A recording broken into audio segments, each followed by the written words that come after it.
আলামিন ভাই তেঁতুলের ব্যবসা করবে, আর তেঁতুলের ব্যবসার অ্যাডভার্টাইজ।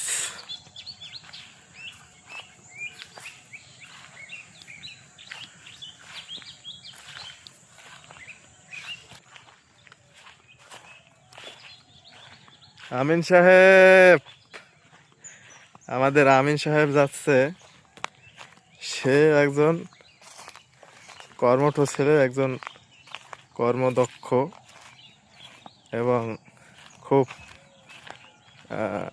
আমাদের জন্য গর্বের একটা সন্তান, আমাদের এলাকার সূর্য সন্তান, স্বর্ণ মানব, যার সুবাসে আমরা সুবাসিত, যার আলোকে আমরা আলোকিত, ফুটন্ত গোলাপ ফুল আমাদের আমিন সাহেব, যাকে না দেখলে আমাদের ছোট নীলগঞ্জের 42 লাখ মেয়েরা উদাসীন থাকে, উদাসীন। সেই ছেলেটা এখন